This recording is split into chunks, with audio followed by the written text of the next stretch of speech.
Welcome to the Modern Homesteading Podcast. We have allowed ourselves to become so disconnected and ignorant about something that is as intimate as the food that we eat. Be prepared to grow your own for victory. God said, I need somebody strong enough to clear trees and heave bales, yet gentle enough to yean lambs and wean pigs and tend the pink-combed pullets who will stop his mower for an hour to splint the broken leg of a meadowlark. So God made a farmer. Hello and welcome to the Modern Homesteading Podcast. I'm your host, Harold Thornbrough, and glad you're joining me again today for this episode. Today we're going to dive into the topic of weeds in the garden. I have guest John Moody on today, and if you're spending much time in your garden, you might be finding that it's weeds are a challenge, and it's something that can eat up a lot of your time. It can actually make gardening kind of miserable if you don't know how to manage those weeds properly. So John's going to share with us a few tricks. He's actually got a book on the topic, so we're going to dive into some of the things that he has learned over the years of gardening and that he shares in his book.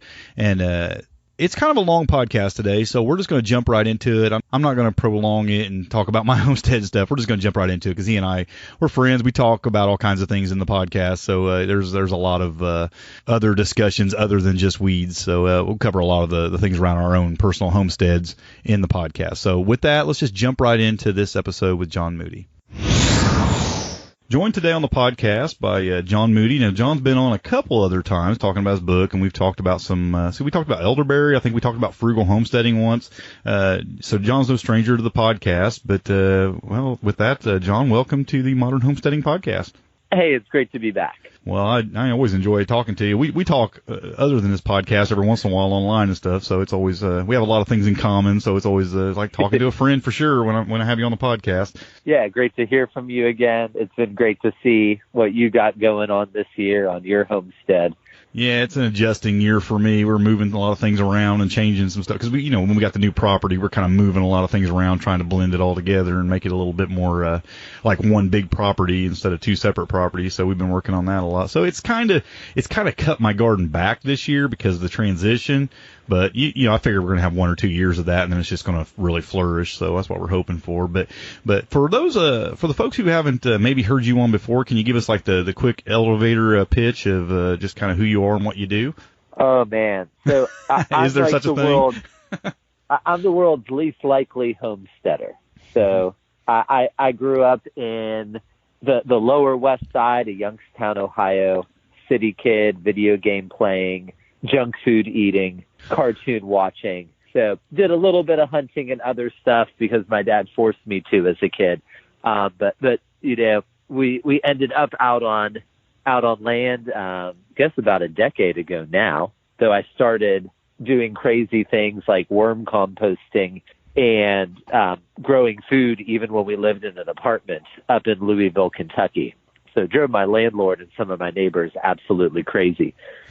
Because I was the crazy guy, like it'd be like 10 at night, and I'd wait till all my neighbors were no longer going down to do laundry, and I'd sneak down to feed my hidden worm bins. And so, neighbors be like, what, like what's going on down here in the basement of the apartment building?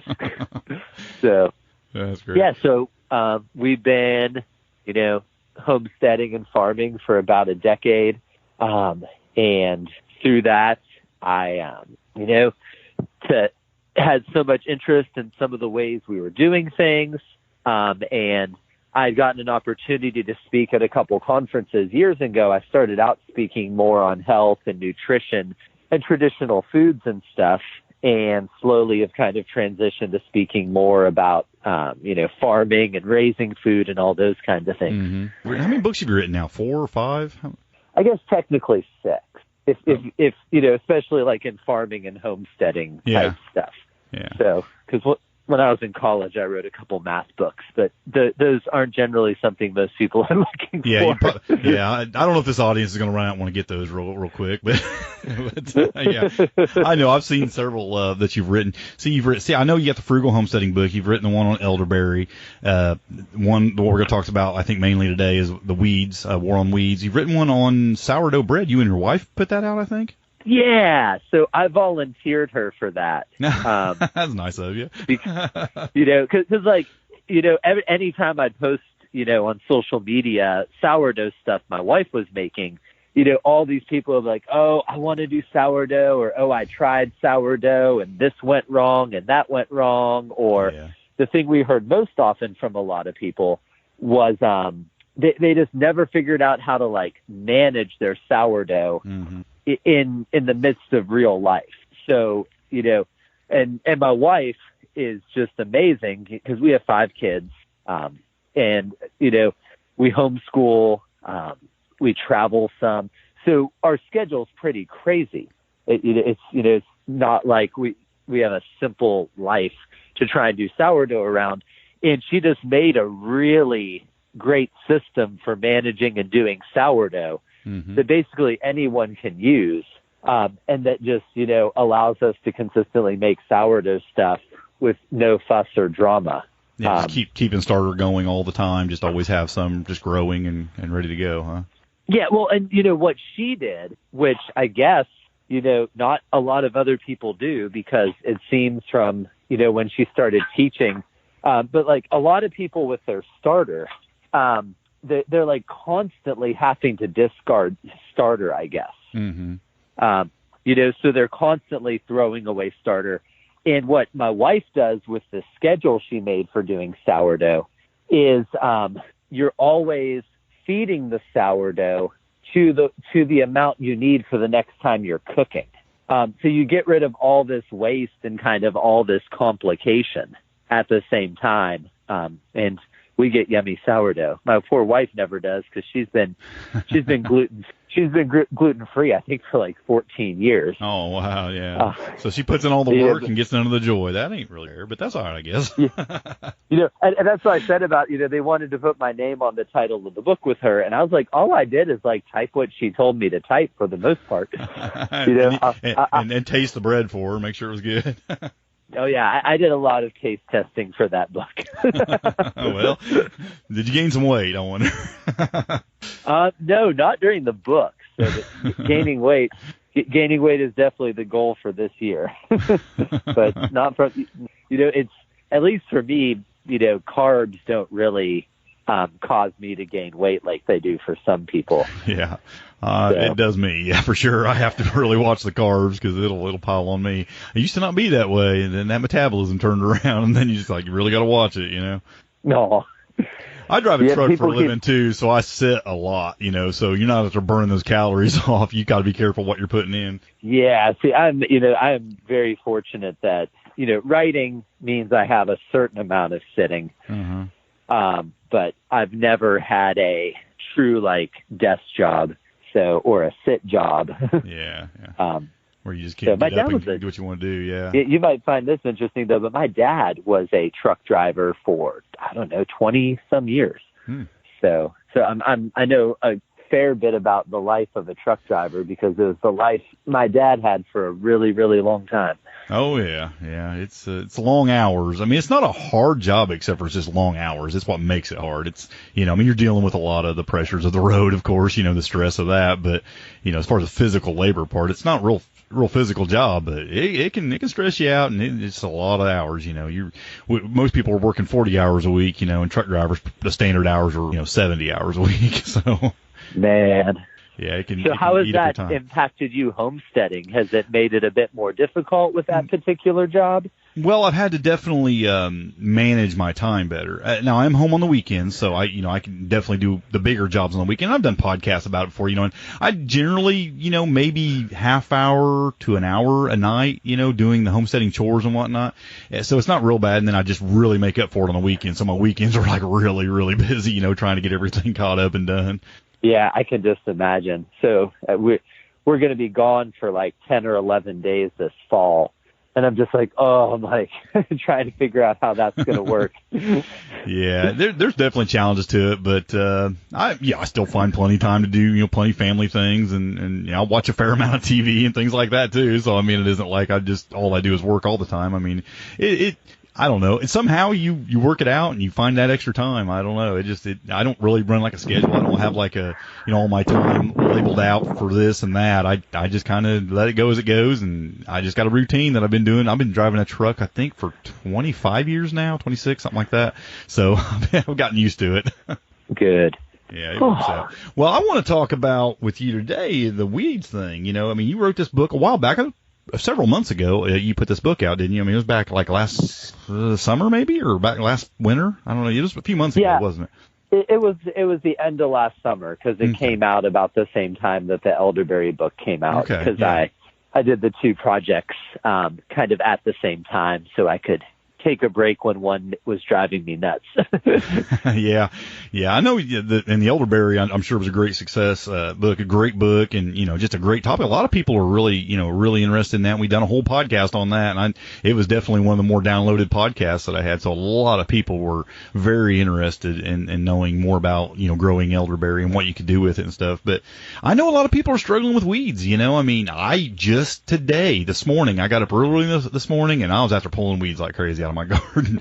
But I think you talk a lot about being more proactive on the weeds before you plant the garden, right? I mean, you really deal with that in a lot of detail, don't you? Yeah, so the reason I ended up writing that particular book is similar how I got talking about soil for homesteaders and growers. Is when we purchased our land, I usually joke that it's absolutely true that I was the first person to ever buy a farm, soil not included.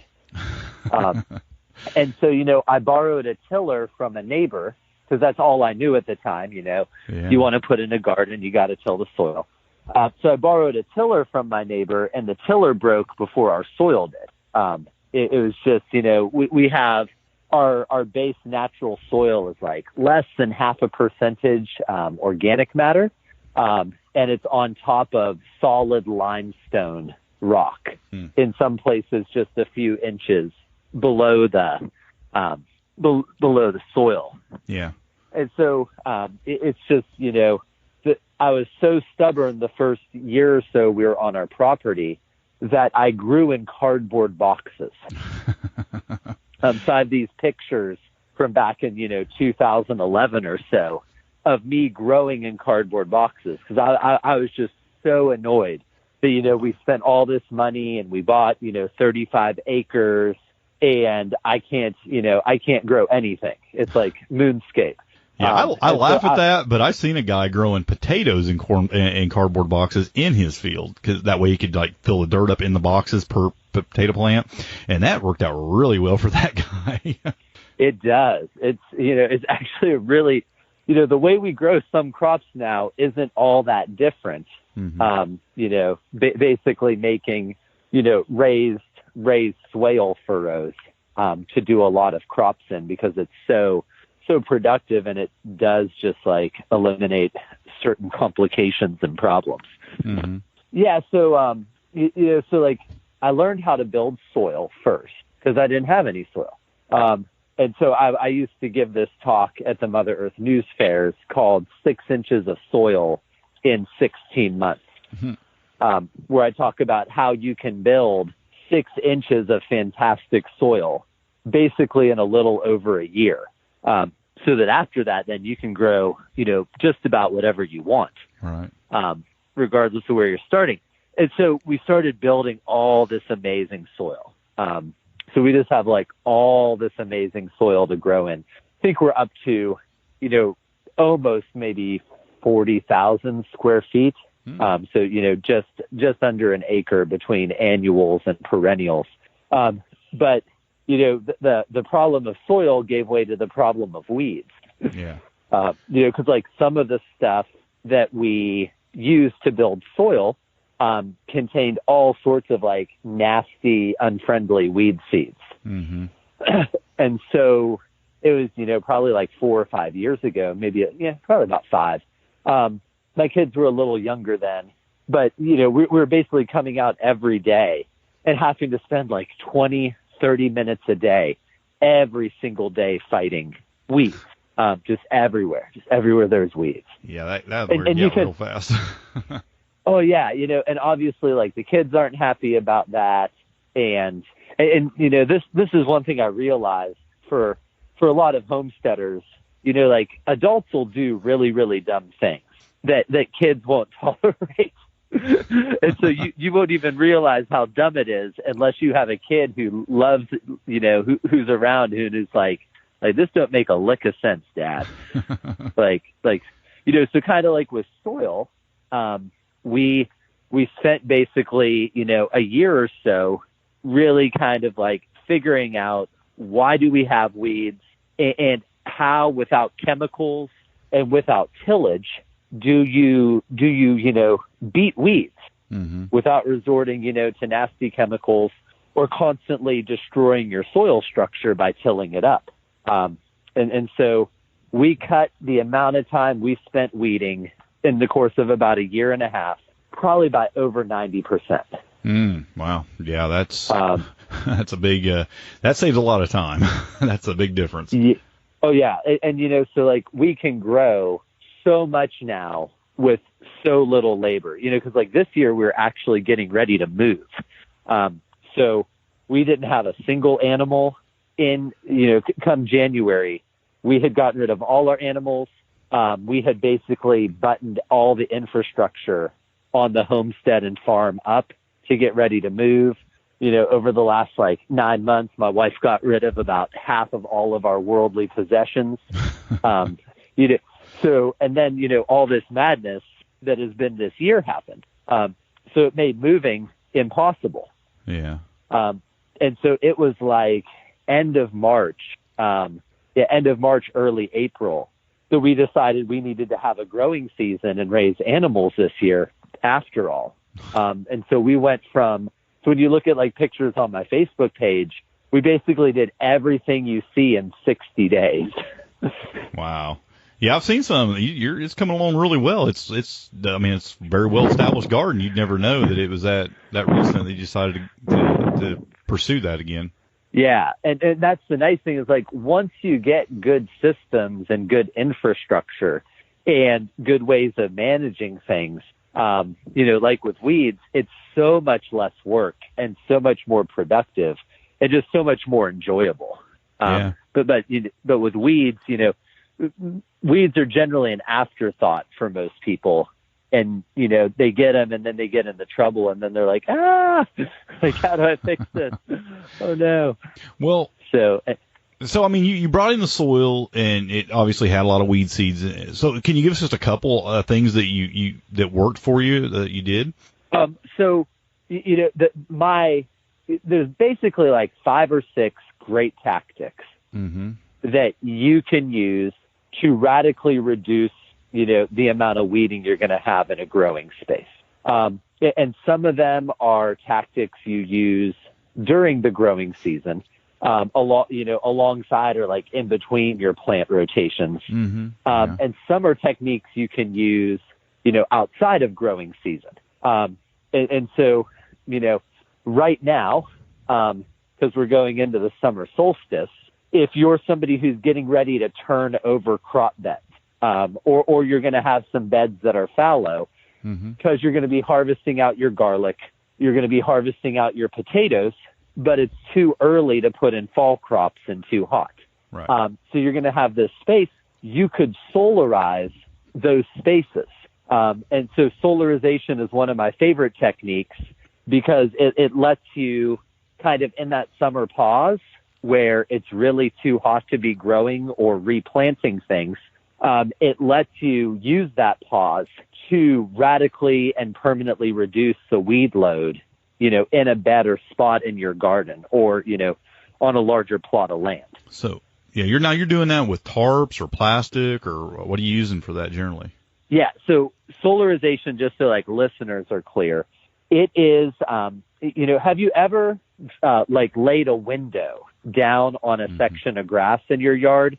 Oh yeah. You just yellow. had an old you had an old window laying around, you threw it somewhere in the yard and you come back a few days later and that spot is basically, burned to a crisp. That's what solarization is, but instead of using, windows, you use greenhouse grade clear plastic. Okay. Now I've seen some people recommend using like a black plastic or blue tarp or something like that. Is that something different in solarization? What is that?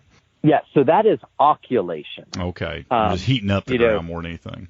Well, actually, the black tarp does not warm up the ground almost at all. This is, so we'll kind of be technical for a moment. So occulation, in the winter, it will lightly warm the ground. And occulation works. So occulation is a technique. You can do it anytime, but it's an especially good technique to do to plots during off-season. Okay. So, you harvest out all your garden crops, late October to early November, depending on where you are in the country. And you have this bare ground. I go through both for solarization and for occulation with a push mower. And I mow it very thoroughly just to reduce anything that might puncture a tarp. Just to make kind of a nice, really clean, reduced residue surface. So I'll pass over it 2 or 3 times with a push mower, with the deck getting lower each pass. And then with occulation, you'll spread a black tarp, and black is preferred because especially in the winter, it does warm the soil. And what happens in occulation, though, is you're just going to, and with both of these techniques, you need to make sure the soil is adequately moist, because both techniques need adequate soil moisture to be effective. So if you need to, you'll add water to the soil. And then once the soil is adequately moist, with both techniques, you spread either for solarization a clear tarp or for occulation a black tarp. So the one thing is the prep work for both these techniques is basically identical. Preparing an area that's mowed down and clear of anything that can, damage the tarps, and making sure they have sufficient moisture in the soil. But then once you spread the tarps, they work completely differently. So in occulation, the tarp will warm the soil slightly, especially in, wintertime. And that will cause seeds, that are in the top inch or so of the soil to germinate. But what happens is they germinate, and it's like a horror movie for plants. No sunlight. They germinate, yeah, and there's no air. Yeah, okay. Yeah. So in both of these techniques as well, another common mistake is you want the tarps as tight against the ground as possible. Which is partly why mowing is so important, to get that, get that good ground contact. Because if the tarps are loose in both techniques, it really reduces the overall effectiveness. So in occulation, stuff will germinate, and it, comes up in there's very little oxygen under the tarp. There's no sunlight under the tarp.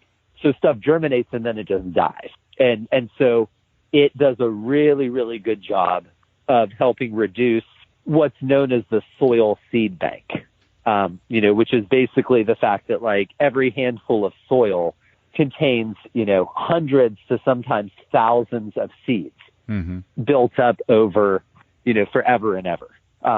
And so in occulation, it gets a bunch of those seeds to germinate and then die. And as long as you don't go back through and till or otherwise turn up lower layers of the soil, occulation done well can reduce weed pressure by a solid, anywhere from 50 to 80% in a bed. And, you can also do occulation repeatedly in a particular bed. So, Curtis Stone, who's a pretty famous, one is Curtis is just a great guy. But he's a very, very good farmer. And I think he was one of the people who popularized flame weeding beds, after oculating. So instead of having to wait real long for stuff to die, in that technique, you're tarping the bed like for occulation, but instead of waiting for stuff to grow and then die under the tarp, you pull the tarp and you kill it with a flame weeder. Oh, yeah, get them to germinate and then kill them. Don't use the the tarp or the plastic to kill it. Just kill it quicker. Yeah, makes sense. Yeah. And this is actually a fairly old farming technique, creating what are known as like stale or false seed beds. This is where if you do, if you need to kind of improve the soil structure a little bit, you can go through a bed and you can lightly cultivate it. Mm-hmm. So just another good thing for listeners who may not understand the difference. In tillage, the difference between cultivation and tillage is depth. So in tillage, you're generally going 4 or more inches deep into the soil. In cultivation, you're generally staying, 3 inches and less, but really usually more like, 2 inches or so, just hitting that top of the soil in cultivation. And so, what a lot of people do now is they'll cultivate a bed or an area. They'll tarp it because that cultivation turns up a lot of the seeds that are just in the top layer. And then they'll take the tarp off, after about 30 to 45 days when they have a lot of good germination. And then they go through and you can either flame weed it or you can cultivate it a second time. Okay. And then you can retarp it and then you can do it again. And, 2 rounds of that done properly, creates a great, just a really great area for a wide range of crops. Okay. So say 30 to 45 days for that way. Now, what about for solarization? How long does it take to do that? Yeah. So with solarization, with oculation, you might gently warm the soil. With solarization, you are basically creating a giant sun-powered microwave. Mm-hmm. And the goal in solarization isn't to get things to germinate. It is to drive up the temperature of the soil to the point where it completely kills plants, certain pests, certain soil-borne pathogens, and it sterilizes a wide range of weed seeds. While they're still in the soil. I've looked into solarization a lot for the weed control, but what you just said there, I've never considered. There's a lot of like grubs and things for these beetles that live a few inches down, and it would kill those as well, I guess, huh? It can, depending on how you do it and how long you do it. For grubs, especially things that have that soil larva stage. Yeah. The ideal method for dealing with those is to apply beneficial nematodes. Nematodes, yeah. I was just wondering, you mentioned, killing insects and things with the solarization. I think they generally go down a little deeper, though, probably, so it probably doesn't affect them as much. Yeah, and it really depends on the pest, because like solarization, I love doing it after my brassicas, so cabbages, kales, and things. Yeah. Because if any of the, worm that attacks those crops happens to make it, for whatever reason, they drop into the soil and make it to that reproductive stage because they're not very deep. Solarization can really help break some of those pest grub cycles. Mm-hmm.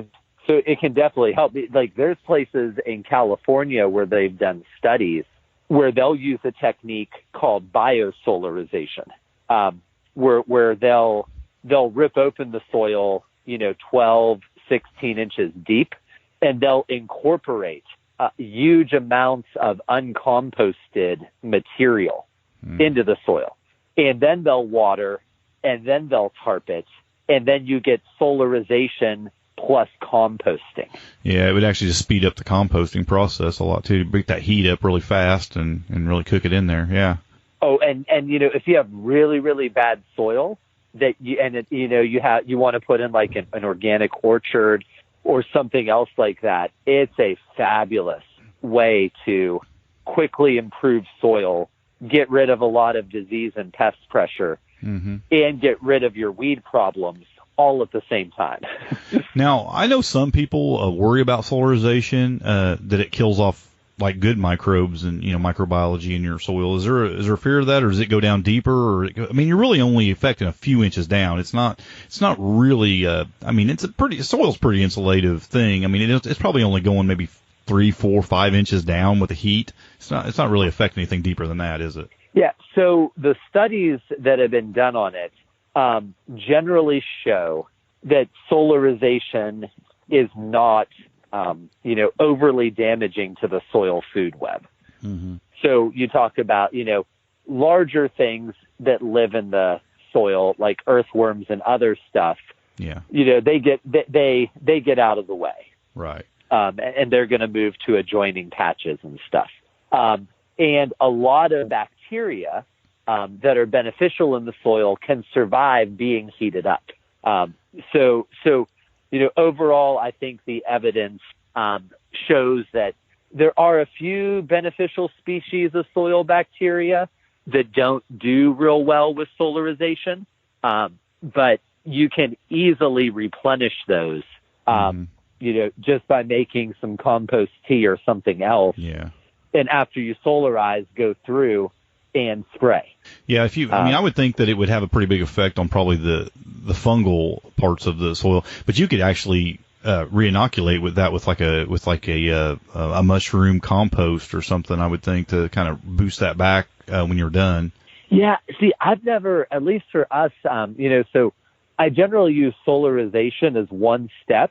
Mm-hmm. And then my solarization is usually followed by either cover crops or mulching. So these are our other favorite techniques. Yeah. So like we're in the middle of getting all of our sweet potatoes out. And so I had this big area that was cilantro and some other cool season greens. And we harvested and sold a bunch of those. And it's gotten too hot for them, so they're all going to flower and bolting on me and whatnot. So that area, we were finally ready. It finally got warm enough to put the sweet potatoes out. So we solarized it.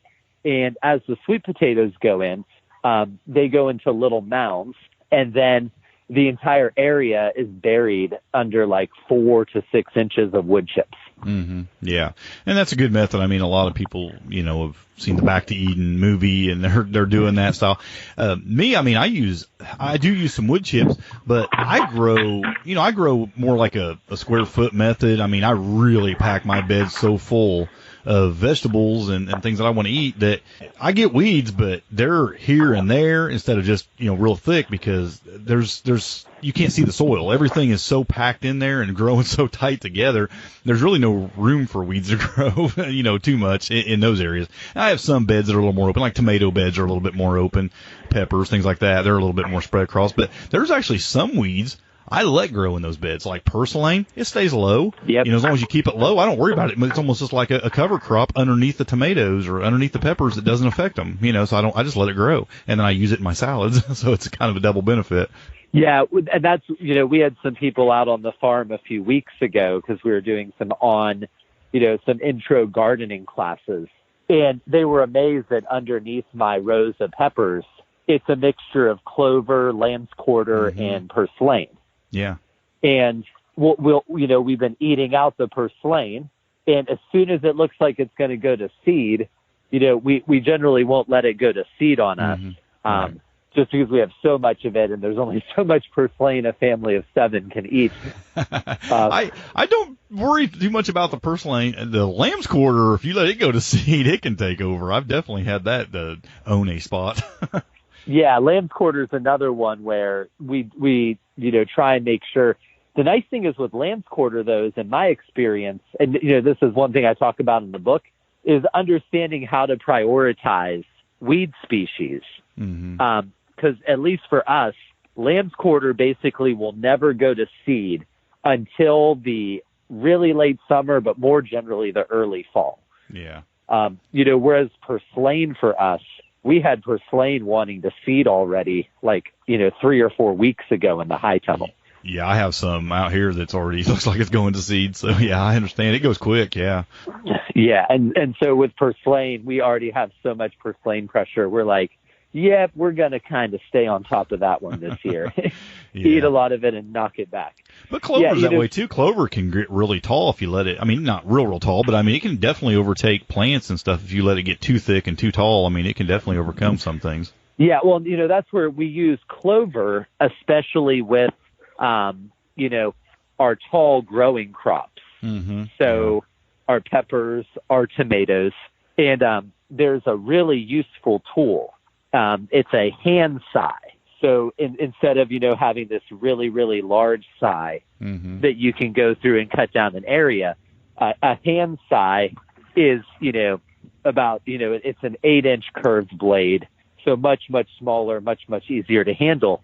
And what we'll do for those kind of living understories of red and white clover is, until the plants are tall enough, every few weeks we just run through and I hand scythe carefully down around the plants. Yeah. Only takes me to do an entire row of peppers or an entire row of cucumbers or something. Probably doesn't even take me 10 minutes to get it to drop back down and not be a nuisance to the plants until they get a little taller. Yeah. I've definitely used a lot of lower plants, like I'll run a lot of squash or something underneath tomatoes and around peppers and, along things that are taller, and let those leaves just kind of cover up the ground as well. I mean, no doubt about it, bare soil, it will cause you problems, because if you don't fill that space, nature will, for sure. Yeah. It'll put something there. Yeah, and that something then will seed, and then you get on that cycle, just the endless weed cycle. Yeah, so after solarization or oculation, we do also do very, very tight planting. So, a lot of people, kind of the way they orient their planting, like parallel rows. Yeah. Like that always just baffled me, because I'm like, there's a hole in between each set of plants. So, all of our planting patterns are offset rows, because then you can move the rows a couple inches closer together. Yeah. And since most plants grow in like a semicircular shape, they eat up that empty space. Yep. So there's some really simple stuff you can do like that for, first time growers, to not only let you pack more into a space, so but you're also talking, you're talking more like instead of going straight rows, more like a zigzag in your rows. Is that what you're kind of talking about? Well, the row, offset. In the row itself, it'll be straight. Okay. But say I'm doing cabbage. Instead of doing 2 rows of cabbage where the cabbage are right next to each other in the 2 rows, we'll do 3 rows of cabbage. Yeah. Okay. And the outer 2 rows will be the same, but the inner row will be halfway in between. Yep. Filling that hole. Yeah. That you would get from between the outer row. And it fills in so nicely. Well, John, where are you going to walk now? You just took out your path. Well, for cabbage and stuff, you don't need to walk in the cabbage, because you just harvest at the end of the season, and then you harvest the biggest heads on the outside first, and slowly kind of work your way through the bed. and if you don't have weeds, you don't need to be in there. Right. And that is the nice thing, when the cabbage are small, the couple times you need to weed, and we use tight planting patterns for things like cabbage in conjunction again with, rotted wood chip mulch. Yeah. And so that, so like between the mulch and the tight planting pattern, we'll have very little upfront weeding. And then by the time the cabbage begin to fill in, they completely shade everything for the most part. And it makes, really easy to manage beds. Yeah. So let's just, on the practical side, so say you're going to empty out some beds here. Say something's ready to harvest this next weekend. You're going to clean out a bed, a whole row of something. What's your next step? What are you going to do? Are you going to do anything if you're not ready to plant anything in there right away? What is going to be your step this next weekend if you're cleaning out a bed to prepare that bed to keep it weed free for the next crop? Yeah. Well, are you going to go with oculation, or are you going to? Yeah. Well, this time of year, especially because since last year we were getting ready to move. Mm-hmm. And so, I basically let my kids do whatever they wanted in the garden. And so that did not involve them keeping on top of, keeping the few weeds that did come up in check. Yeah. So this year we have a lot more weed pressure than we have had, in a very long time. So this year, every time a bed turns over, it gets solarized. Okay. So because I really want to knock back that soil seed bank some. And how long will you leave that plastic on there? It all depends on when I need to plant. Okay. So you just leave it on until it's ready to plant, basically. Well, I usually won't leave it on more than, with solarization, I generally won't leave it on more than 14 days. Okay. But there's a bed, I think it was yesterday. It would have been yesterday morning. So I'm walking around a bed right now as we talk that I mowed yesterday morning, and I spread the tarp on yesterday. And it was a solid sea of green, so it's probably like a 30 by 20 foot area, somewhere in that ballpark. And already since yesterday morning, everything under the tarp is yellowed or brown. It's just, so 36 hours. And that was, today was a mostly, cloudy day. We were supposed to get rain, and we were always a bridesmaid, never a bride today. Yeah, I noticed that too. I'm going to have to water when I get off of this podcast, matter of fact. Yeah, we're just about into drought, unfortunately. So I think the USDA drought map has our part of Kentucky now listed as at risk for this year because we're so low on rain for the past 3 months. So, but that's one of the benefits of mulching and tightly planting because you hold in the moisture so much better. You don't get nearly as much stress and evaporation for your plants. This heat wave we're having, the lack of rain, I planted a bunch of small trees this year, and that's not ideal for new trees. So I've been trying to really put the water to them, here the last couple of weeks. So I'm hoping that they weather this all right and make it because I know this next week even we got like some 90-degree temps and no rain in like the next week at least. So that's tough on them. I got mulcher on them, but it's still really hard on young trees. I mean, these things are only like 1.5 feet tall, so it's really hard on them. Yeah. Well, that's where, for trees, drip irrigation or something else, soaker hoses or something to make your life easier. Yeah, I got them spread apart. I got them kind of spread apart and then just kind of all over the yard. So it's like, I'm just having to really get out there. I'm just taking buckets and just saturating them every night. It's really all I can do. Yeah. Yeah, so like we'll solarize most beds this summer, just to kind of get them back to homeostasis if we end up not being able to move later in the year or until next year, just so that, nobody knows what's going to happen anymore. Yeah, it's in the air. That's for sure. Yeah, so we're going to solarize everything back, and then it will just really depend on what we're going to do with that particular bed come fall. Yeah. Where we go next after solarizing it. Some of the beds I might cover crop. So I might put some of the beds into buckwheat, or some of the beds into a clover or something. Yeah. And then you just cut that down and plant when you're ready, huh? Just before it goes to seed. Exactly. So like some of that stuff, like there's some cover crops that will frost kill. So if we wait and plant them late enough, they'll grow, and then, the first hard frost will kill them off, and then, I'll just come through and mow them. And this is where you can, if you get a good stand of, oats or some other cover crop, you can basically grow your own mulch right in place. So we've done that a couple years where I've put in sections of the garden into a really heavy grain type cover crop to improve the soil. And then, it basically gets, frost killed and then mowed. And then there's already a mulch to plant into for your transplants. And it's, really nice and kind of easy to manage and stuff. Yeah, I've been the last couple of years, I've just got bags of leaves, and it's really worked well for me. And because I have a lot of raised beds mostly, and in the raised beds, I've just filled them up as just like a thick, pile of leaves, and I've put a tarp over that. And those really break down really good. And then I don't, if there's a bunch left on there come spring, I'll just clean them off of there and then kind of start planting again. Put some mulch down if it's not broke down real good or whatever. Because some of the trees I'll use a poplar tree or something, and those leaves just don't break down real fast. So there'll be a lot of leaves still left on there, and it just creates this nice thick mat, and it's almost like an insulated tarp or something, on those beds, and it seems to really, and then what little does break down, it just makes a great compost in there. But it does seem to take some weed pressure out too. But you just got to be careful where you get your leaves and what you're putting on there. You don't want to get a bunch mixed in with weed seeds or anything like that. That you've raked up.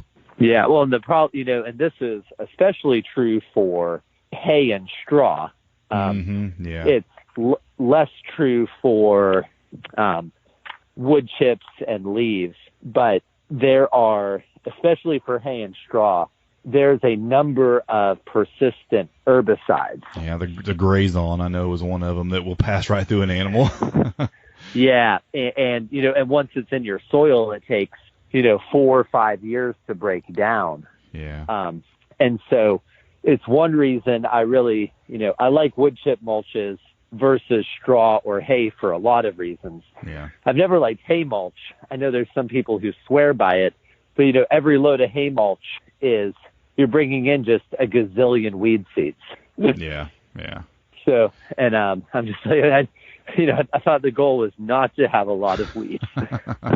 Yeah, I've experienced that. I've used hay before and straw and things, and I for some reason the leaves have seemed to be the easiest thing to get a hold of and seem to work really, really well as far as just mulching, for a winter mulch. I do like the wood chips through the summer and stuff, but just for the winter, kind of like make this thick insulated bed on them, it just seems to work really, really well. So I've like using that, but I've got all new beds this year. I put all new soil in them, and I bought soil, and it had a lot of weed seeds in it. I've been doing a lot of weeding this year because I made this transition and built all these new beds and stuff, and it's been I was curious to talk to you about this because there's been a lot of weed pressure where I don't have things growing real thick together. And I do have a couple beds in my backyard that I left them empty this year. I just didn't do anything with them because I just kind of wanted to give them a rest because they've been pretty busy, and I didn't really want to mess with that right now. And weeds, it was bare soil, and it's just completely filled with like thistles and just all kinds of really nasty stuff. And some of them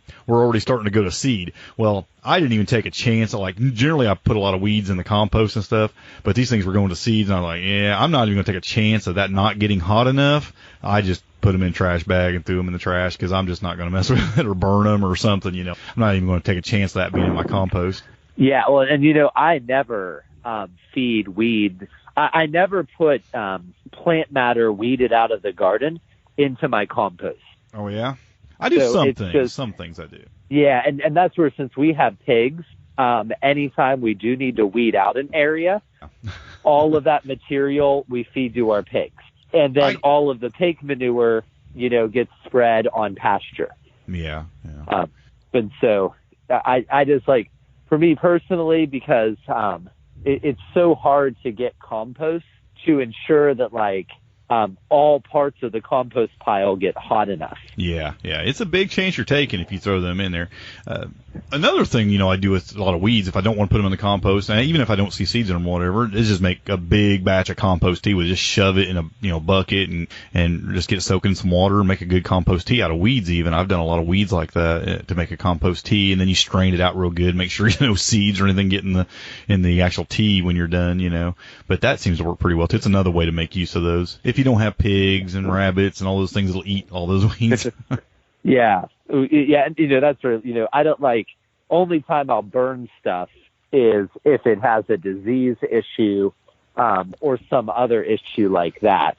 Yeah. Blighted tomatoes. I don't mess around with tomatoes that got real bad blight. I don't put them in my compost or anything like that. I'd rather just burn those. Yeah. So, yeah, but if you have beds that are going to be, empty for a while, I like spreading leaves on the beds, making sure there's enough water. One thing that might help you with the poplar leaves being slow to break down is some leaves are slow to break down because of the lack of calcium. Oh. So, mixing in just a very small bit of powdered lime or something like that may solve some of your issues with the leaves not breaking down as quickly. I guess I didn't really mind it. I mean, I just raked them off and put them back in the compost bin because they were partially broke down. And I just put them in the compost and kind of got the beds ready. It was all right, but they're a leaf that does not break down fast for sure. I mean, like a lot of other leaves, like there's some leaves you put on there and they break down. Like I'll put comfrey leaves on my garden; those things break down in just days, and they're gone. Yeah. And but you put like I said, a tulip poplar or something on there, and it just sat all winter long and part into the spring, and it still didn't break down. Well, or what else you could try that would be interesting is to cut a certain amount of comfrey leaf in with the poplar or other leaves. Yeah, because it's generally used a lot of people use it as a compost starter to kind of get the thing going, So, yeah, if you kind of mixed it in, that would probably work too. Yeah, I feel like you'd probably get some really, because the leaves are so great for improving your soil. Oh, yeah.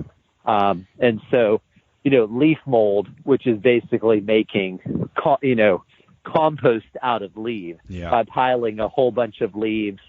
Real easy to make. You can do it in like a cage. Just take some wire, make like a 3-foot wide cage, put a pallet in the bottom, fill it with leaves, let it rot down until spring. Might have to turn it once. Like leaf mold studies show is so good for improving soil quality. Yeah, I've used it to actually make a bed soil, and I've used it instead of, something else to make it more fluffy or whatever. Because, if you look like a Mel's mix, for example, some of the ingredients in that, I'll actually replace part of that with leaf mold, and it works just as well. It really gives that fluffiness. It kind of creates it, gives that little bit of fluffiness that leaf mold does. Yeah, it's fabulous. So maybe comfrey will be your key to getting it to break down. Like in raised beds, you could just, tarp over them until you're ready to plant. Yeah. So, because as you mentioned earlier, the one thing you just never want to have available is bare soil. Right. So bare soil is always going to be a problem. Yeah, nature does not like it. It will do something with it. So if you don't have enough time to, put a cover crop through that will, accomplish some of the goals. One of the big reasons I'm such a big fan of certain, especially of clovers, is you can save so much money and avoid basically one of the most common problems homesteaders and gardeners run into with their soil if you'll grow clovers consistently along with or before or after certain plants.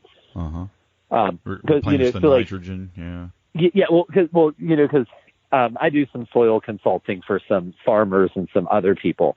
And a consistent problem a lot of homesteaders and gardeners run into is they use a lot of animal manures for fertility in their garden. And the problem is most animal manures are moderately high in nitrogen, but they're really, really high in phosphorus and potassium. And so somebody puts in a garden or whatever, and the first year, the garden does great. So what do? Well, they do what they did the first year again because, it works so great for me, so I'm just going to do it again. And generally speaking, the second year, it still does really good. And then the third year, I get a phone call from them, or the fourth year, and they're like, my plants aren't yielding anymore. Mm-hmm. I'm like, have you done a soil test? And a lot of times, no, they haven't done a soil test because even though they're cheap and even though they're easy, it's still one of the most often neglected things even some farmers refuse to do is, get a simple soil test to avoid problems. So you send them to go get a soil test and it'll come back and they'll have really, really elevated phosphorus and potassium levels. Uh-huh. Because, manures are just always going to not give you enough nitrogen and give you too much phosphorus and potassium over time. And so a lot of people just create problems for themselves that way by relying so heavily on animal manures. Yeah, I add a little bit of rabbit manure to beds, but I generally compost all of it, and then I get a good balance, of just, there's, like I said, there's lots of comfrey and grass and leaves and, some rabbit manure, maybe a little, I got quail manure as well, and put that in there. And I compost it for several months generally before I get it on the garden. It seems to really make a big difference, I get more of a balance that way. Yeah. Well, and that's where I tell people you really don't want to be overly reliant on any one, soil building input for your ground. For annual growing space, pastures are different, and then orchards are a different, animal as well. But especially for your annual growing spaces, learning to make, nice, diverse soil building inputs will avoid a lot of problems. Yeah. Because you'll find this story funny, but I had one lady who, for years, she took like all of the bagged grass clippings from their yard and put it on her raised beds. So this, it's like a 25,000 square foot yard or whatever, for 2 or 3 70 or 80 foot raised beds. Oh, wow. And it totally, because I believe grass is high in phosphorus, it totally jacked up the phosphorus levels in her soil in those raised beds. But she didn't have any weeds, though. Oh, no, she didn't have any weeds, because she was like, I was using the grass clippings to mulch the bed so that, it would keep weeds out. And I mean, the phosphorus levels were, it was almost like you could mine, it's like the level of phosphorus you would find in a rock phosphate mine. Oh, wow. So nothing was wanting to grow well in that. Yeah, for sure. Oh, yeah, it was crazy. Yeah, so that take a lot to correct too. I mean, what's the just have to add the other stuff, try to lift up everything else and balance it out. I mean, that could take some time to get that back balanced out for sure. Well, in a raised bed, what I told her that made her unhappy at first until she realized that she was going to have 6 raised beds instead of 3 raised beds is I told her to half the raised beds, take half of the material out and buy, gave her a recipe for what to replace it with. Start over. It would be real. Yeah, they basically would have no phosphorus. Yeah, wow. And I basically said, like, there's no way you're going to get this phosphorus out. Like, it's here to stay. The only thing, there's another lady who sent me soil test results. So this is the nice thing about raised beds. It's easier to fix a soil problem in a raised bed because if you need to take out 20 or 30% of the material, you can move it to another part of your property. You can use it to amend soil somewhere else that might need those. You can use it to fertilize your lawn, and then you can just, put new material into the bed and don't make those same choices again that led to that problem. Yeah. It's not cheap though. It's not cheap. Yeah. filling raised beds gets pretty costly. If you got a lot of them, it can definitely add up. Yeah. Well, I'm sure. Well, and that's where I did a talk for the online Mother Earth News Fair about container gardening and talked about, how to make more of your own mix and material. Mm-hmm. Yeah. Because if you have space where you can get loads and loads of wood chips, a lot of raised bed mix, basically rotted wood chips. Oh, yeah. 2.5-year-old rotted wood chips. So if you want to do a lot of raised bed gardening and you have access to large amounts of wood chips, one of the best things you can do is, just create a spot to age wood chips, and if you want to age them faster, you can, spray them with different things like a comfrey spray or something that will radically speed up their breakdown. And then you can make, really large amounts of raised bed mix right on your homestead. Like 15 years ago, I worked for a county highway department, and you're constantly cutting trees off the side of the road, and they just had piles. I mean, they had this huge mountain of wood chips out there, and they never really done anything with it. And I would go in with that thing with the end loader every once in a while, and stir that up because it gets a smoking, because it would get so much heat and stuff, from this composting. And I remember digging into that with that end loader, and it was just like the blackest, richest soil in the middle of that wood pile you've ever seen. That wood chip pile. It was just it was amazing. I thought, this is some good stuff, right? Yeah, and like this, if you have listeners, I should say, who are new, who are, because of everything going on, really want to do a lot more growing next year. But a simple thing you can do this summer is, try and get a load of wood chips delivered to your place and start picking up some coffee grounds from a couple local, because like wood chips plus coffee grounds, just mix them together, make sure they get water, mix them once or twice, you could make, a load of wood chips from one of the small chip trucks is usually about 4 or 5 yards of wood chips, a yard being 27 cubic feet. Yeah. Is that basically how you built the soil on your property? I mean, just using wood chips? Well, I used a number of things. Okay. So we do worm composting. So we have those IBC water totes, those big 275-gallon cube totes. We actually do worm compost in those at that scale and size. So we basically use a mixture of, targeted soil improving amendments like worm compost and compost, cover crops, and mulches to improve the soil. So, I said earlier, like when we moved here, our soil was less than 0.5% organic matter. And our last set of soil test results pegged our soil's organic matter at 21 to 32%, depending on where the sample was taken. But you were talking about earlier building like 6 inches of soil in or something. Is that, you're just talking mostly, probably do a lot of that with wood chips and just compost and things, right? Is what you're really getting at as far as building it up, actually making the soil deeper. Yeah. Well, and again, like one of the best soil improvers that's absolutely free in most of the country and is available in large amounts is coffee ground. Mm-hmm. So if all you can get your hands on are wood chips and coffee ground, you could do amazing things to improve your soil. Yeah. And I'll tell you something else. We talked about leaves earlier. If you can get a leaf mulcher, like one of them, they're like a barrel-looking thing. You just drop the leaves in, and it really mulches them up really fine. And if you have a lot of leaves, if you got places where you can get a lot of leaves, you can get a pretty good mountain of mulched up leaves. And that, once you mulch them up, they break down really fast. Yeah. Are you talking like the thing that like basically shreds them nicely? Yeah. Yeah.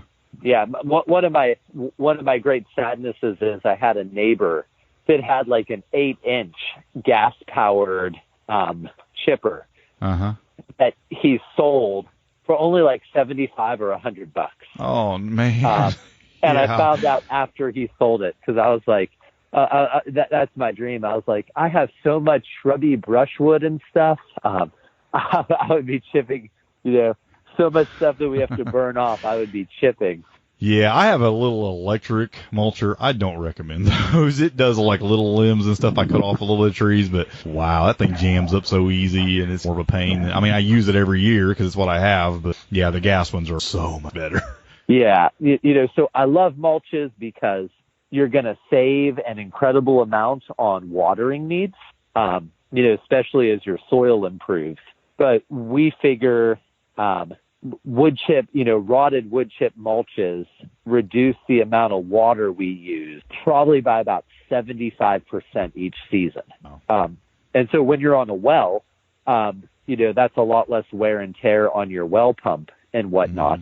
If you're on city water, that's just a lot less chlorine and other junk, you're putting down in your garden. And a lot less money out of your wallet. Yeah, well, that's the worst part because, in the city, the thing I always forget is a lot of people, you pay the sewage side of your water, even if it's not going down the sewer system. Yep. It is the more expensive part, too. If you ever look at a water bill, it's definitely the more expensive part. Oh, yeah.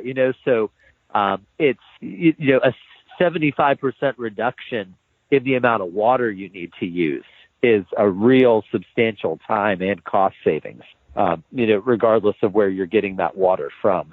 Yeah. And then, it just does such a great job of keeping weeds away. So, you're building soil, you're stopping weeds, and you're saving on water. It's all connected. You're doing the one, you're benefiting other things. It ain't, we're trying to prevent weeds, but there's so many other benefits to all this. It just all works together, and you end up with just all of it working together and just making it better, all the way around. Your garden will be better in every way when you do a lot of these things we're talking about. Yeah. Well, and that's the goal is just like, I love growing things, but I love other things too. Yeah. and so, you must spend all your time in the garden, huh? Yeah. So I'm always, people are always amazed at how little time we spend in the garden for how much we grow. Yeah. So we really try and have a very, very high, basically, I really want to be making $30 to $50 an hour in my garden. And it's really about setting up the right infrastructure, getting it established. I mean, because there is a lot of work at first getting it established, but once things are really clicking, then it just gets easier for sure. Oh yeah. That first year or so, because you're learning and other stuff. Mm-hmm.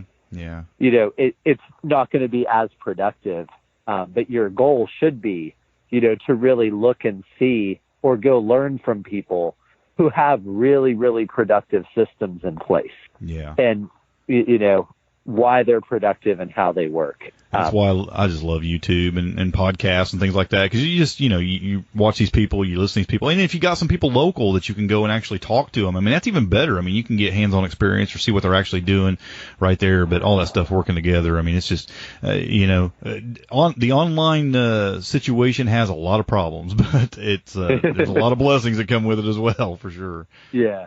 Well, and that's, like with a lot of the conferences and stuff canceled, mm-hmm. we had people just be like, can you do some classes right on your farm? You should do this.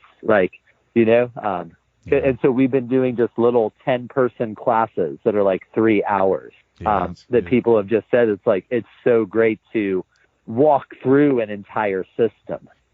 And you know what? There's probably people that'll come to something like that would never go to the actual conference too. So it's probably benefiting even a lot more people in the end, or other people, Yeah, especially people who want a chance to really dive a bit deeper and discuss a bit, really kind of see, not just a 40-minute talk with pictures, mm-hmm. but a lot of detailed information about how stuff works and why you do it this way and, what about this and what about that. Right. Yeah. There's so much to learn, but, the best way to learn is just to get out there and start doing it. I mean, you can learn as you go. You can talk to people and you can learn things and have some failures. I've learned way more from failures than I probably have from other people even, and I've learned a lot from other people. So, I mean, just the best thing to do is just get out there and start doing it. I just encourage people to just, get started doing something, because it's not going to be perfect right off the bat. There's no way it's going to work. If it works out perfect for you, then you're a rare breed. But, you just can't be afraid of it. You just got to start. I've talked to people who are just, they overanalyze and think about it and talk about it, and they don't do anything, and it's like, just do it. Already put a seed in some dirt. Come on, go. Oh yeah. Well, again, when we lived in an apartment, I was so inspired to start growing things that, I started composting stuff in the basement of the apartment, and I bought some of those earth boxes. If you remember, they were like a big fad, I guess, or late 1990s or early 2000s. So I bought some of those, and on my way to class in the morning, I'd walk outside and water my earth box if it needed water, and I'd move it around the courtyard of our apartment building so that it would get the best sun possible until I came home. And then I'd get home in the afternoon, and all these people in the apartment building thought I was just insane. Now they know it. Yeah, exactly.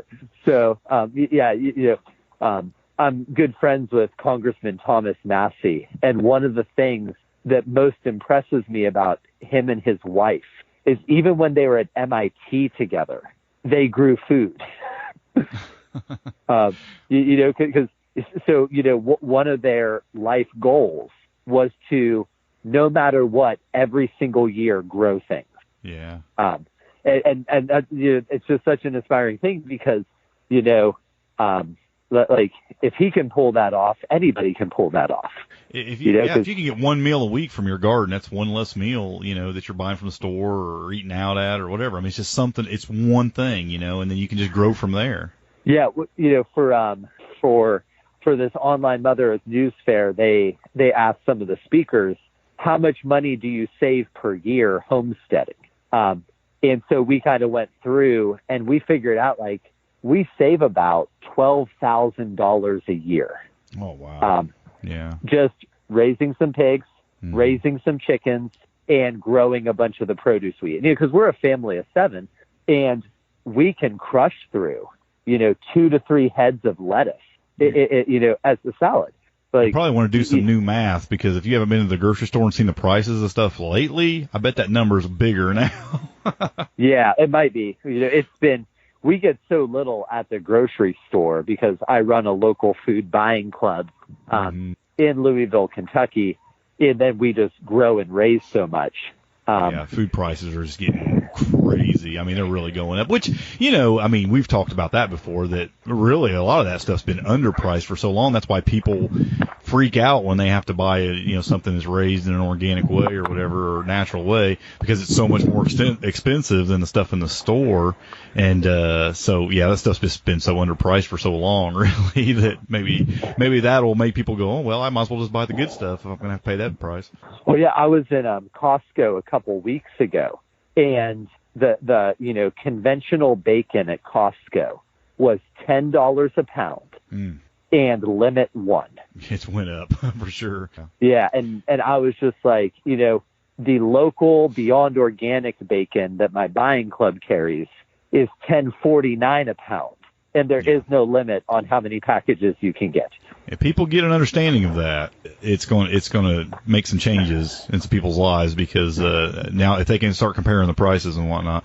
But yeah, it's just it's some good motivation to start growing your own food, or even getting in contact with local growers that you can get the food from, because now's the time. I mean, I'm sure there's some minds being changed in all this, and some things being thought about that haven't been thought about before with a lot of people, with their food and how far their food travels and what really goes into getting that food. I mean, there's a lot of bad going on. There's no doubt about it. But I think there's a lot of thinking going on that maybe should have happened a long time ago too, Yeah, I think from the numbers I've seen, there is a record number of new gardeners in the United States this year. You're just millions of people. But the people we had out to our farm for these classes so far this summer, I think over half of them had never really had a garden before. So I'm amazed at the number of people who are being motivated to take some measure of responsibility for their families, preparedness and security and food security. Yeah, I hope a lot of them don't get discouraged when it doesn't supply all their food the first year or something. I think sometimes people go into it with some expectations that aren't realistic. Well, we're just gonna grow our food, and it's like, well, you're still, we spent, still 75% of what we spent at the grocery store, even after having a garden. I think people sometimes come into it with some really high expectations, and it doesn't, especially the first couple of years, doesn't turn out the way they want, and they, oh, this wasn't worth it, and then they bail out. And I hope we don't see that. I'm hoping some people will stick it out, realize that every little thing you do will eventually add up, and it makes a difference. It really does. Yeah. Well, I mean, have you figured out what one of your raised beds produces food dollar-wise per year for you? No, I really don't.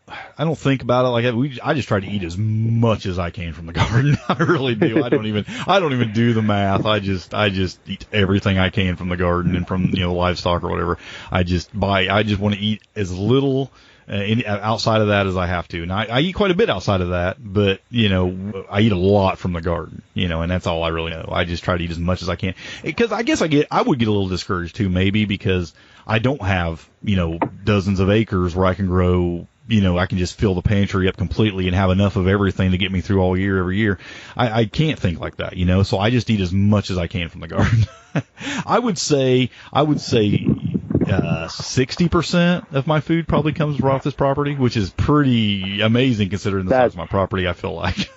Yeah, that's very impressive. Yeah, I mean, I eat a lot from the garden and quail and rabbit and just that meat source, I mean, it's a lot. I think probably on my meat, it's probably only 20% on my meat comes from this property, but I would say it's probably definitely 50 to 60% on the vegetables probably. Yeah. Yeah, we can't wait to move to be able to grow more on the fruit side. Yeah. So we would love if we can take kind of our very solid base and vegetable production. And, we have a fair bit of perennials as well.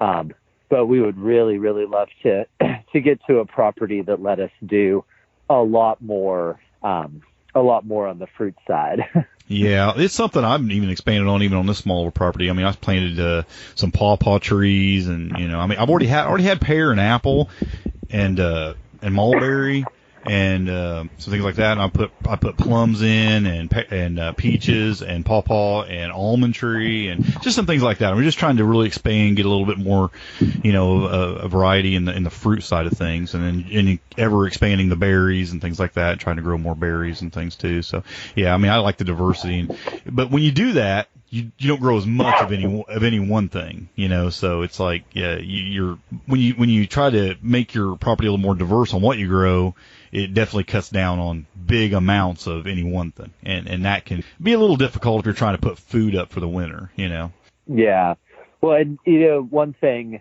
my wife and I were talking about the other night, because some people come like, wow, you grow so much, and then some people come and they're like, why don't you grow more though? Because you have all this space or this or that. Yeah. And we try and balance, being good at a few things with, because like we could probably on this property, if we invested the money, probably grow 80% of all the food we needed for our family pretty easily. But the amount of time and energy it would take to do that would take away from our elderberry syrup business. It would take away from us doing judo and jujitsu. It would take away from church and things. Yeah. And so, one thing I also encourage people is that balance.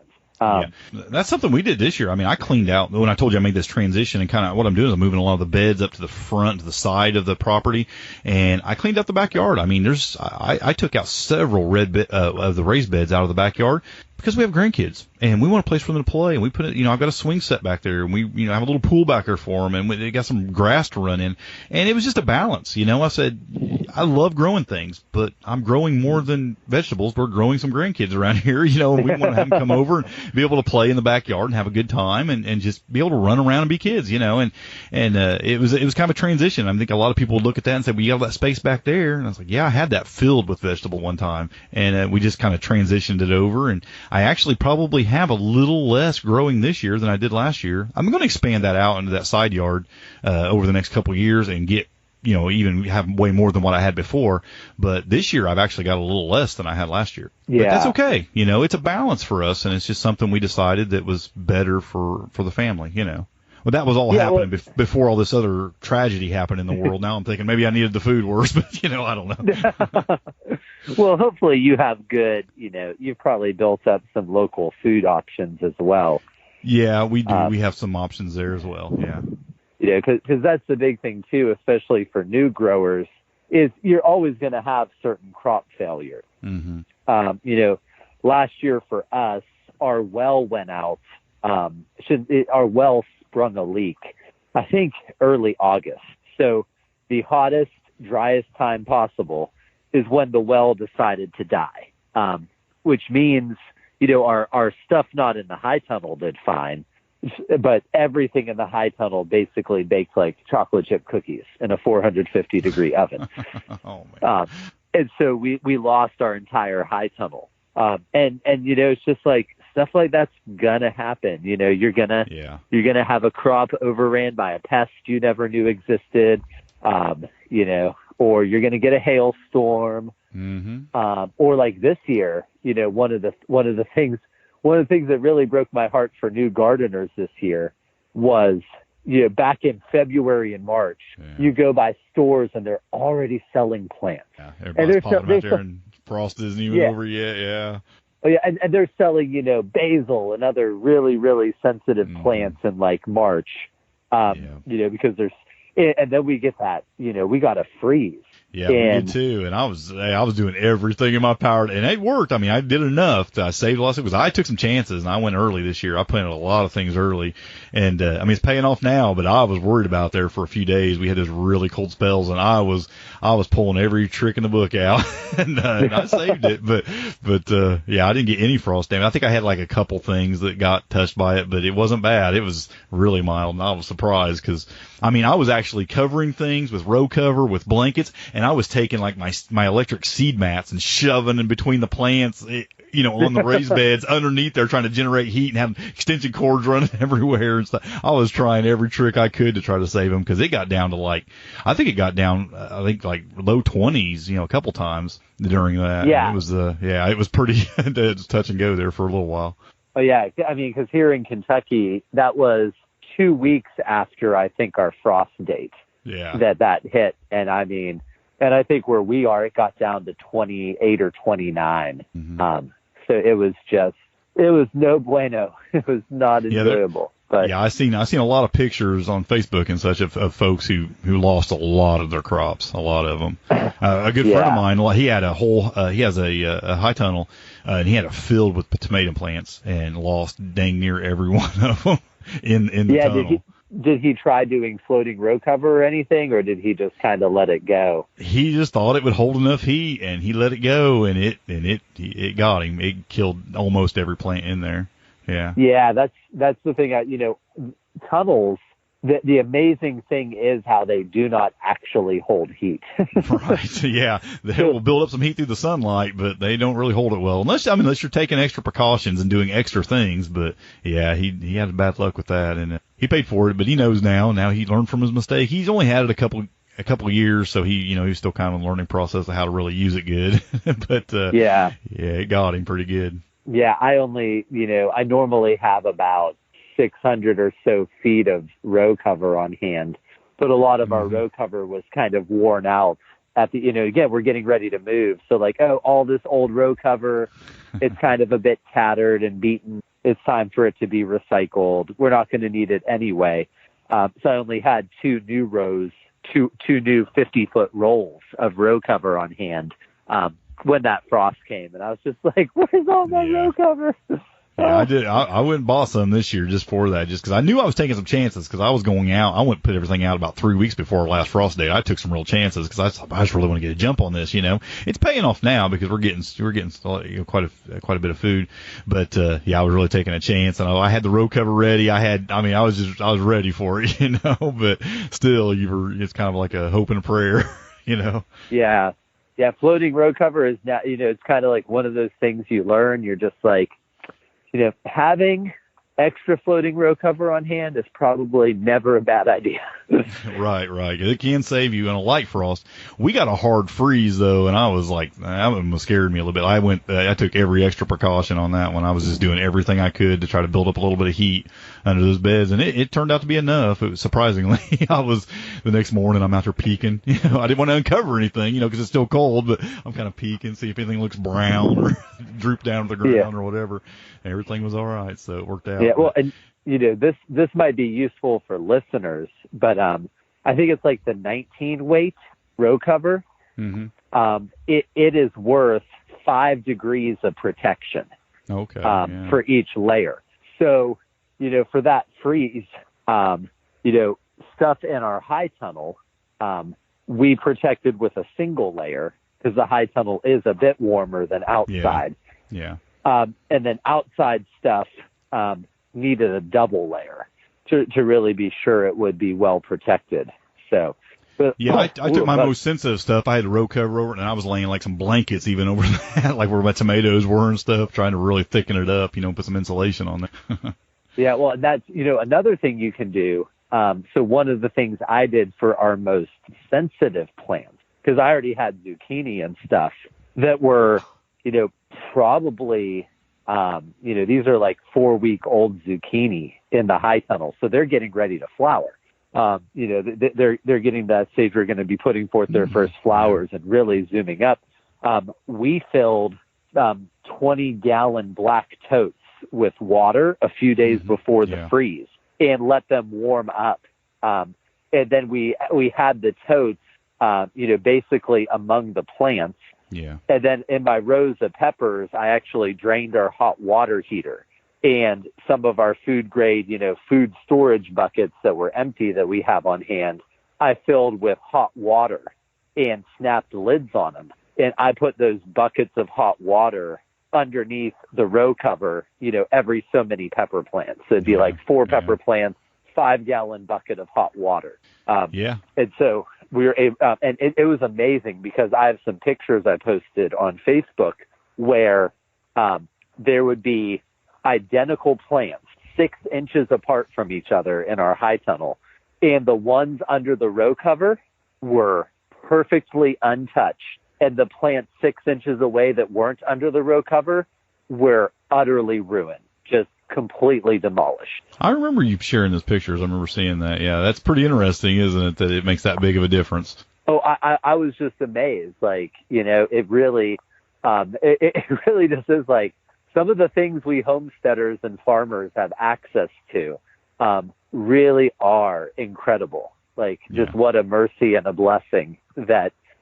for a $15 sheet of row cover, you can extend your growing season by 3 months and protect, thousands of dollars of food and plants. Yeah. It is amazing. If Paul Ingalls would have had access to those things back in the day, he wouldn't have been doing that show every year where his crops were failing. That's funny. Well, John, I think we've solved most of the homesteading problems in the world. I guess we can probably wrap this up. But I appreciate you got some great advice for folks with weeds and keeping weeds out there. It's a huge problem. It's a huge problem for homesteaders. I mean, it's something that will eat up a lot of your time if you don't know how to handle it right. It's something that if you know a few tricks you shared with us today, I mean, it definitely can make all the difference in having a good year or a miserable year of just being out in the garden a lot. So I'm sure you have a lot more to say about that in your book, Winning the War on Weeds. So I'll put links to that and your other books in the show notes so people can check that out, because I'm sure there's some a lot more great advice in there for beating those weeds. Yeah, hopefully it'll help people, because in the general time of year that you have the most weed problems is also the best time of year to go to the beach. And so I want to be at the beach. I don't want to be pulling weeds, and I want to see you at the beach. There you go. Well, it can make like I said, it can make you miserable if everything's going wrong and you're spending your whole weekend just doing that, and you don't have any kids to make do it. So, like I don't in your house, so I have to go out there and do it myself. So, I want them defeated. I don't want to deal with them. I've learned, making kids do weeding work is not a winning strategy. Well, it'll make them grow up to not really want to garden, probably. So I know I did my fair share of it as a kid, and I kind of broke away from gardening for a few years. That might have had something to do with it. I'm not real sure. Because I got all the worst jobs in the garden. I didn't get the fun stuff. I got the worst jobs. No, we'll need to talk about that some other time. So, because that's a worthwhile episode in itself. How to homestead in a way that your kids will love it and want to do it. Yes. So, that's our future. It's their future, and we want them to. We do a fair share of trying to convince people this lifestyle is worth living. It's sad if our kids don't want to do it, right? Exactly. So, we want to ensure that they have a love for the lifestyle. Well, John, it was really good talking to you tonight. I'll let you tend to your other duties, and I really appreciate you coming on the podcast tonight and sharing everything you did with us. Great. Well, you have a wonderful night, brother. I hope you enjoyed this episode. To learn more or find more episodes, just head on over to HaroldThornbrough.com. Thanks for listening.